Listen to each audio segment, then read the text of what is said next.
মানে শতকরা 80% মানুষের পুকুর আছে, আর 20 জনের নাই। আচ্ছা কাকা, আপনার কয়টা পুকুর আছে? কয়টা পুকুর? গোটা 10 আছে। গোটা 10।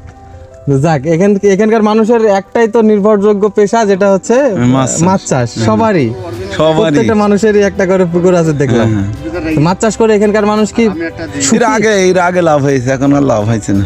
এখন লাভ হচ্ছে? জিনিসের দাম বেশি, খাবারের দাম বেশি, তাতে ওই যে মাছ বিক্রি হয়েছে কিছুই হবে না। আপনাদের কয়টা পুকুর আছে? আমাদের ওই একটা দুটো আছে। দুইটা পুকুর আছে বাড়ির সাথে নাকি মাঠের না, ভিতরে? ওই মাঠ। আপনার কয়টা আছে?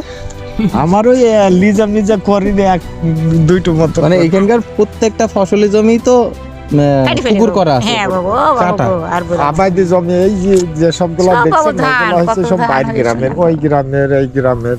আমার 16 টাকায় আবাদি জমি নাই। না, 16 টাকায় তো কোনো আবাদি জমি, না। 16 টাকা নাই। তারপরে ওই যে সামনে জমির জমির কথা। কথা। যুগের গুপাতে ওইখানেও কোনো ওইখানে আবাদি। আছে বাবু, কিছু কিছু আছে, জায়গা কিছু আছে। কিছু আছে। হ্যাঁ। আমাদের আর গ্রামে আমাদের আপনি গ্রামে নাই, শোনা। যদি যেমনি টাকা পাবো, 400-500 সেমনি বিঘি কত 500-700 গাছ বিঘি আর জমি পাবো। হয়, সবই পুষ্কুনি মনে হয়।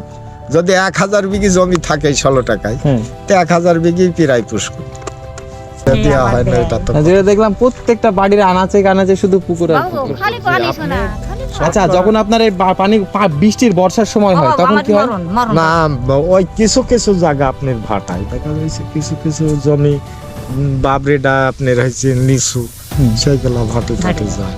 আর আপনার এই যেগুলো বসত বাড়ির ভিতরে আছে, মানে না, অনেকগুলো গ্রামের ভিতর বসত বাড়ি প্রায় একসাথে হয়ে যায়। মানে সমান সমান হয়ে যায়। এই রাখুন পানি বাবু, মাছ। মজা করুন। মাঝে পর্যন্ত পানি থাকে। একেবারে ভাত রাঁধতে খাইতে পারিনি মধু। তাই? হ্যাঁ বাবু গো, আর তাহলে বলো না তো শোনা। খুব সমস্যা। এই বর্ষাতে বাবু হ্যাঁ, কি করবো শোনা, চকের পায়া তাও ভিজি, মানে বাড়ির ভিতরে রুমের ভিতরে পানি, এগুলো তো আকার ভিতরে শোনা, আকাই রাঁধতে খাওয়ার মানে কথা। যে ধানের জমি আছে, এইটা মনে করেন সবার তো নাই, গরিব মানুষের তো একটু কষ্ট হয়।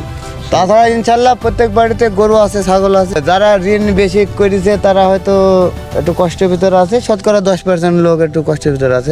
মিলায় আপনারা সুখে আছেন সুখে আপাতত? আছে। 146 টাকা কেজি বেচছি আজ 3 মাস আগে। 2,80,000 টাকার মাছ বেচেছি 12 কাঠা জমিতে। ছোট মাছ দিয়েছিলাম 22 টাকা কেজি দিয়েছিলাম, 10 মাস পরে দেবে মাছটা মানে 25 টাকা মনে হয়, 2.5 কেজি 2 কেজি এরকম। সব মিলে ভালো ফলন হয়েছে। আমি আগে বেশি ফেলেছি তাই। আলগা মনে হয়েছে এক ট্রাক আর 2 আলগা মন।